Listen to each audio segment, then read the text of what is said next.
Vamos falar agora do projeto Cova Medida, que está sendo lançado hoje pela Repórter Brasil e traz nomes, rostos e a história das vítimas da violência no campo. E revela também como a impunidade tem estimulado o assassinato de indígenas sem terras e ambientalistas. E especialmente como tudo isso se desenhou no primeiro ano do governo Jair Bolsonaro. A partir das 11 horas da manhã, a plataforma do projeto estará no ar, mas já falei demais, quero chamar aqui minha convidada, Joana Soares, repórter investigativa independente, jornalista da área de direitos humanos, colaboradora da ONG Repórter Brasil e pernambucana mineira. Como vai, Joana? Muito bom falar contigo por aqui, mana. Como vai? Pois é, tudo bem, Tetê? Tudo certo, tudo certo. Bom, eu fiz uma breve apresentação, mas obviamente você vai nos explicar melhor como se deu esse projeto. Mas antes, eu vou chamar o vídeo de apresentação do projeto para o pessoal da TVT e Rádio Brasil entender um pouco melhor. E aí a gente começa a nossa conversa. Roda o vídeo, por favor. Quando cheguei lá, eu vi a pior cena que o ser humano pode ver.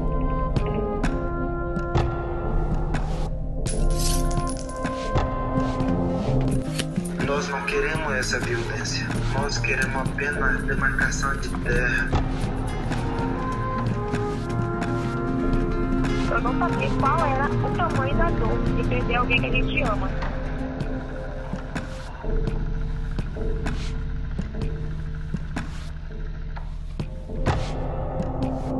A pequenininha vai dormir e ela fala: mamãe, cadê o meu papaizinho?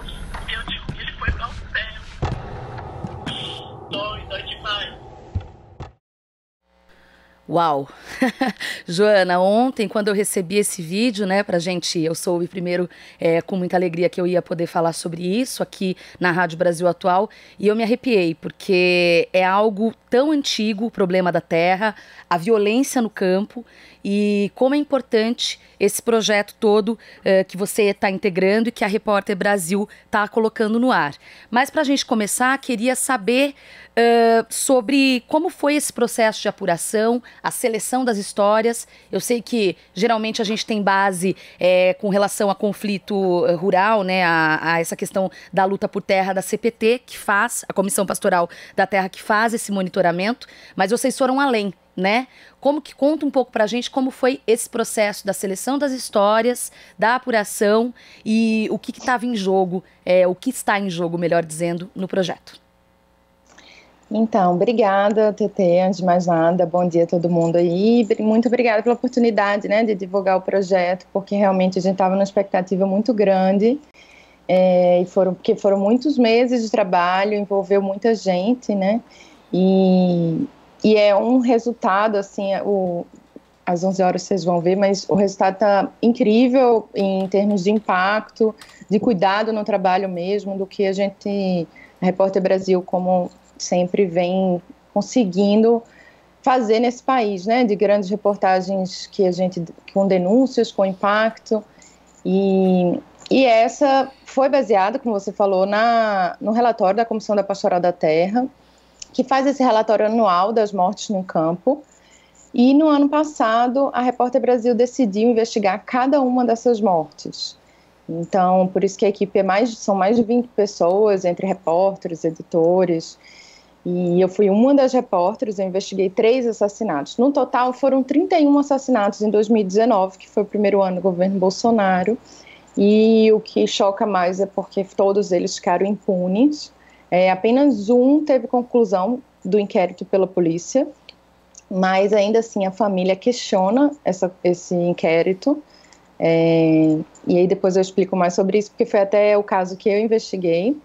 Então a gente investigou a fundo, assim, de ouvir familiares, de saber o andamento das investigações, em que pé que estava, de ouvir pessoas envolvidas desses 31 assassinatos no campo, que envolvem sem terras, indígenas e ambientalistas. Certo.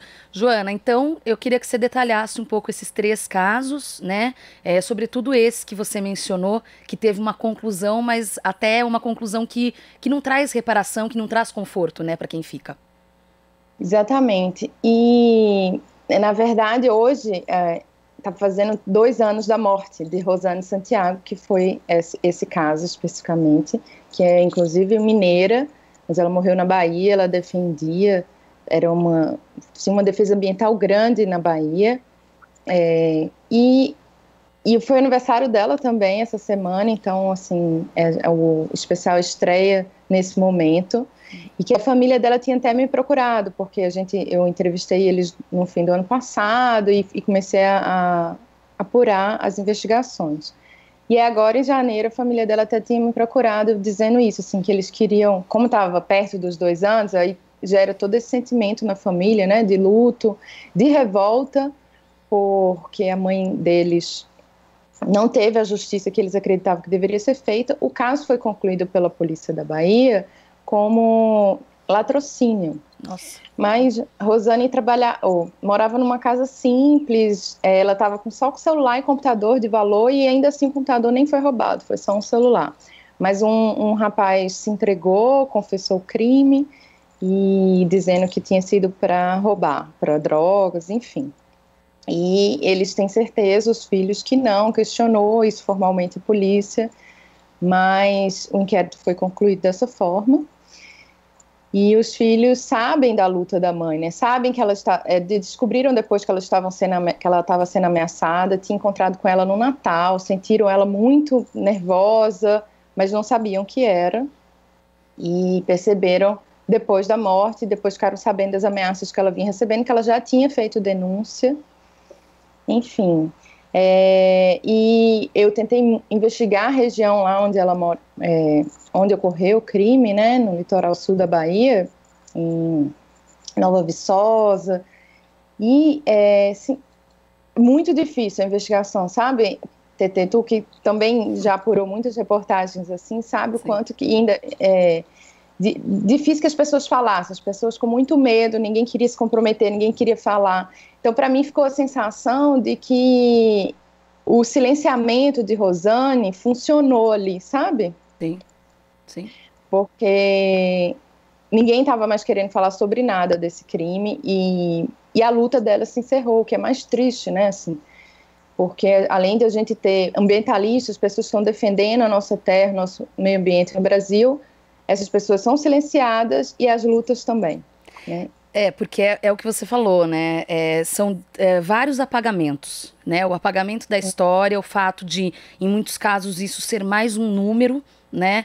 Então, isso que eu achei muito potente, particularmente da série, né? Tô super ansiosa para poder ler a partir das 11 horas da manhã, mas é isso, esses apagamentos dessa violência do campo que também opera, de alguma forma, com alguma anuência do Estado, né? Porque tanto no sistema de justiça, porque às vezes a justiça não é justa, né?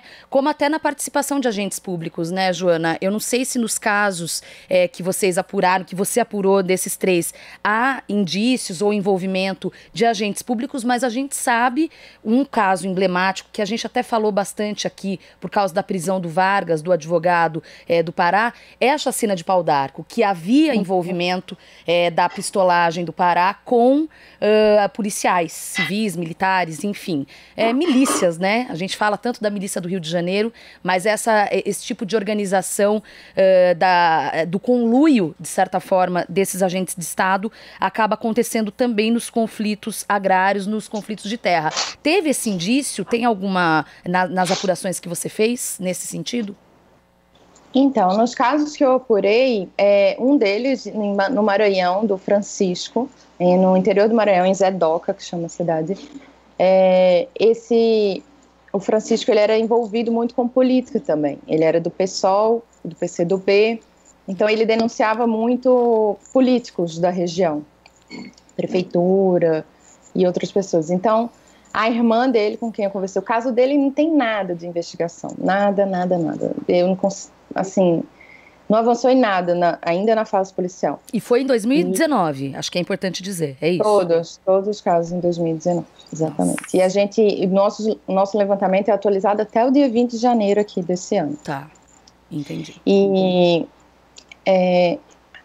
a irmã dele, lá de Francisco, Zedoca, até fala isso, né, que me impactou assim, Francisco morreu pela boca, porque ele falava tudo, ele denunciava tudo, e a gente vivia dizendo para ele que ele tinha que fechar a boca, então ele falou que matou minha irmã foi a língua.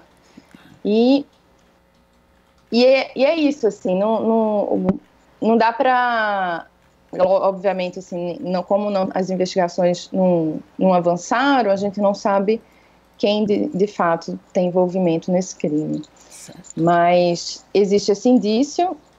E o outro caso que eu apurei foi em Pernambuco, do Luciano, que era um trabalhador sem terra,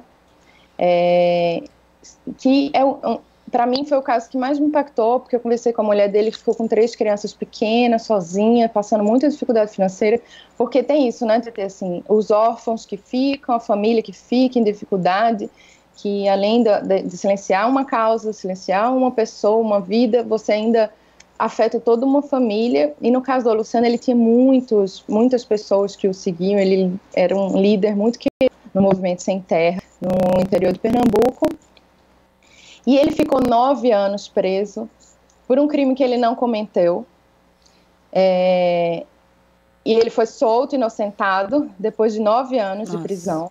Então a mulher dele até fala assim, ele não viu meu filho mais velho crescer, nosso filho mais velho crescer, e eu achei que quando ele saísse da prisão, finalmente ele ia poder ver as 2 meninas pequenas crescendo, e não passaram 2 anos, ele foi assassinado. E o crime dele também não avançou nas investigações. Ele foi preso por um crime que ele não cometeu imediatamente, né? Foi num conflito agrário que teve quando ele estava no acampamento sem terra. Entendi. Mas da morte dele, ninguém foi preso, não teve investigação, então a mulher dele chora muito ao telefone quando fala comigo, e ela continua muito amedrontada, porque tem isso, né, a ameaça continua, né, assim, para silenciar também os familiares, e ela está com filhas pequenas que estão sempre chamando pelo pai, sem entender, e assim, ela tendo que explicar para as filhas o que aconteceu com o pai, mas ela sabe o tanto que a Luciano representava ali, a luta dele era pelos pobres, ela diz isso, né, que era por um pedaço de terra. Enfim, a gente sabe que todos esses conflitos no campo são gerados por interesses, quem comete os crimes tem interesse na terra e no desmatamento, né, na devastação ambiental, que é uma coisa que ficou ainda mais impune agora, né? A gente sabe que esse material da Repórter Brasil, assim, enquanto jornalista, a gente sabe da nossa responsabilidade em denunciar isso. Exato. E investigar isso. Foi um momento muito importante da Repórter Brasil ter feito isso, porque, ao menos, aqui não vai ser silenciado, né? De alguma forma, a gente vai dar luz a esses casos, assim, porque a gente em qualquer outro momento que a gente já passou, né? Aliás, sobre isso, eu queria saber, na sua visão, porque eu tenho a percepção de que realmente houve um agravamento. Como eu disse, a história do conflito, da violência no campo, ela não é de hoje, ela é antiga, acaba estando mais concentrada em algumas regiões do país, é óbvio, mas ela é antiga. Porém, há a percepção de uma piora por causa do discurso da extrema-direita, especialmente depois que Jair Bolsonaro ascende ao poder. E aí eu queria saber se também, quando vocês se debruçaram nessa investigação, vocês também sentiram isso, tanto do ponto de vista numérico, né, com relação a esses relatórios anuais da Comissão Pastoral da Terra, quanto até por esse medo, essa coisa da ameaça que você muito bem mencionou, né, nos territórios. Sim, assim, e muito mais pela falta de esperança também, sabe, assim, tipo, anos se passam e eu acho que não se tem essa expectativa, assim, de que isso melhore, de que as resoluções do caso tenham algum efeito nessa realidade dos assassinatos no campo. E, na verdade, a região amazônica é a mais afetada, e a gente vem sentindo isso em outros aspectos, né? Inclusive ambiental, agora, né, com a Covid, assim, que é assustador. Então, não é uma coisa concentrada em crimes só em crimes de homicídio, a gente tem crime ambiental, tem crime de democracia, tem todos, né, assim. A gente está vivendo um momento muito difícil, principalmente para os ativistas ambientais, para quem está na linha de frente, na luta pela terra. E a Repórter Brasil vem há muitos anos investigando isso, recentemente até também foi ameaçada, né, para pagamento de matérias, então é muito louco o que a gente vem vivendo.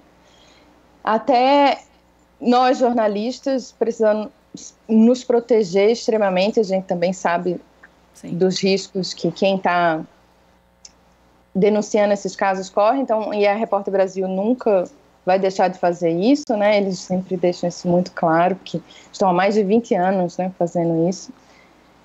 Então, eu acho que é uma forma da gente pensar em como que, olhando para cada caso, aprofundando em cada caso, porque eu acho que quando a gente foca muito em números, a gente esquece da profundidade de cada caso. E eu não falo só na vida ali por trás, na família, eu falo em como que aconteceu, né? As entrelinhas do que aconteceu ali, o que ficou, os buracos que ficaram. Então, assim, nesses 3 casos que eu apurei, eu fiquei bem impactada no ano passado, assim, sentindo o quanto é difícil a apuração, né, assim, quanto mais a resolução do caso. Isso eu queria saber, das dificuldades de apuração, até porque a gente viveu a pandemia, né, e algumas restrições, inclusive de ir a campo, e sabemos, eu e você, o quanto é difícil apurar as coisas à distância e fazer esse convencimento. Queria que você contasse pra gente desses, quais foram, ou qual foi a maior dificuldade, enfim, nesses 3 casos que você se debruçou. Isso, assim, é um pesar muito grande que a gente tem como jornalista de não conseguir sempre estar na rua, porque matéria a gente faz na rua, né? Então, não existe comparação, assim. E a gente estava apurando isso, começou a apurar isso em julho, agosto, então a gente continua no auge da pandemia, mas ali em julho e agosto mais amedrontados ainda com todas as mortes. E aí, sempre as apurações foram principalmente por telefone, né? Então, tentando esses contatos, via muita pesquisa, e aí você conversa com 5 contatos para chegar no contato que realmente vai te dar alguma informação, né? Você vai fuçando na internet, nas redes sociais para tentar descobrir e cobrando resposta dos órgãos oficiais, esperando meses por resposta, muitos não me responderam, tive muita dificuldade em ter resposta dos órgãos oficiais. E conversando com essas pessoas, tentando conversar aqui, né, virtualmente, por Skype, com os familiares ou por telefone, e ainda assim a emoção vinha à tona, no choro, na voz, na troca de olhar, e você fica até querendo, né, acolher aquela pessoa naquela dor, que é relembrar esses casos. Na verdade, nunca esqueceram, né? Sim. E foram muitos repórteres envolvidos, e a gente tem 2 grandes reportagens também que o especial vai ter, além do aprofundamento nos 31 assassinatos desses indígenas, trabalhadores sem terras e ambientalistas. Joana, eu queria saber, a hora que você comentou sobre a família de um dos casos, né, que procurava você, que contou, que chorou, né, da mulher que ficou com os filhos, né? Mas queria saber pessoalmente, como que você sai desse processo de trabalho? Como toda reportagem que a gente faz, quem está atuando com direitos humanos sabe disso, assim, que toda reportagem envolve muito sofrimento, a maioria delas, mas eu acho que é um sofrimento misturado com luta ali, com construção, com vontade de fazer alguma mudança, nem que seja nesse acolhimento dos familiares, que de ver em algum lugar isso tratado com cuidado, né? Que é essa representação que o jornalismo consegue fazer através da publicação de reportagem, e esse material multimídia foi cuidado com muito carinho, assim mesmo, um trabalho intenso de meses, inclusive, para como apresentá-lo da melhor forma possível, que as pessoas tenham interesses e tenham interesse em ler, em ouvir, porque vai ter podcast também. E a mulher do Luciano, de verdade, eu queria estar perto dela quando eu entrevistei para abraçá-la, assim, porque foi muito difícil estar longe, conversar com ela de longe. Ela está passando realmente por uma situação complicada financeira. A filha, e aí dando um spoiler também da matéria, a filha dela, a filha pequenininha, dorme ainda hoje cheirando a camisa do pai. E ele teve pouco tempo para estar com a família. O que mais me choca é porque ele é vítima várias vezes, né? São sobreposições, né? Brasileiro. São sobreposições de violência. É vítima quando ele precisa estar lutando por um pedaço de terra. É vítima quando ele é preso injustamente por anos, né? 9 anos preso, até ser concluído que ele era inocente. E é vítima quando ele é morto, e é vítima quando a justiça não é feita. Então, o Estado brasileiro tem errado muito com essas pessoas, né? Sim, sim. E, bom, para a gente ir caminhando para o fim, queria saber do endereço online, né, da plataforma, se você, enfim, puder passar aqui para a gente, para eu relembrar também no final e colocar nas nossas redes. E você mencionou em algum momento sobre a dificuldade, e eu sei como dos órgãos públicos responderem, né, a esses questionamentos. E o papel do jornalismo, fundamentalmente, também é esse. Além de ter um respeito pelas histórias que são contadas, e a Repórter Brasil faz isso com maestria há 2 décadas, mas, para além disso, tem também a parte da cobrança, né? Vocês têm alguma expectativa com relação ao impacto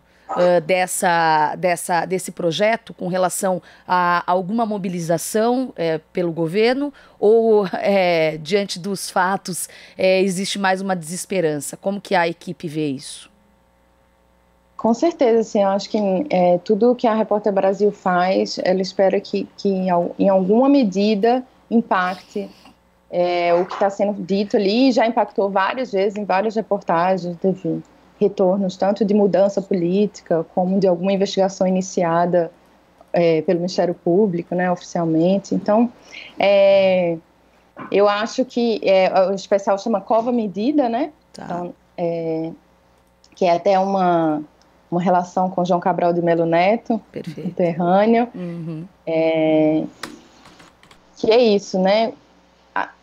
Eu acho que o impacto pode ser, inclusive, em olhar, porque envolve fazendeiros, capatazes, grileiros, madeireiros e políticos locais, como eu falei do caso do Maranhão, mas envolve a terra, o meio ambiente. Então, se ao menos as lutas são vistas, as lutas dessas pessoas na terra puderem ser vistas de uma outra forma pela nossa sociedade, a cobrança surge de alguma forma pelas pessoas que se impactam por esse projeto, já é um retorno enorme, assim, para a Repórter Brasil. E eu acho que, principalmente, o investimento, né, nessas investigações. A gente não pode aceitar que as pessoas morram no campo, lutando por alguma causa ambiental ou social, e não se tenha retorno, não se tenha nada, né? Então, de alguma forma, aí, o podcast, a gente vai contar os bastidores depois, então as pessoas vão se envolver para além do que está sendo dito ali, mas se envolver na produção mesmo desse material, assim, de entender como que ele foi construído a muitas mãos e há muita vontade de que esse impacto aconteça. Muito bom. Bom, repórterbrasil.org.br e aí pela Repórter Brasil, obviamente, há o acesso à plataforma, é isso? Isso, Cova Medida. Cova Medida. Vai ser um hot site, tá bem bonito, viu, TT, assim. E é isso, a forma como as coisas são apresentadas, né, porque é muito texto, é muita informação, então ele está sendo apresentado de uma forma bem dinâmica, interativa, então acho que as pessoas vão conseguir se envolver ali, se interessar, tomara. Com certeza, não tenho dúvida, o tema é da máxima urgência e é isso, né, é importante ter o hot site porque dá para ir fazendo em doses homeopáticas, né, ler uma história hoje, a outra amanhã, escuta um podcast e é isso aí. Joana Soares, muito obrigada. Joana, que é repórter investigativa independente, participou, compõe esse grupo, essa equipe da Repórter Brasil, envolvida diretamente no Cova Medida, jornalista da área de direitos humanos, pernambucana mineira, uma das grandes repórteres da minha geração. Muito obrigada, Joana, pela participação aqui na rádio. Eu que agradeço com esse elogio final aí, ganhei o dia. Obrigada, PT. E até uma próxima. Assistam aí, vejam tudo, o material. Até mais. Até mais. Beijo. Tchau. Você está ouvindo Jornal Brasil Atual. As notícias que os outros não dão.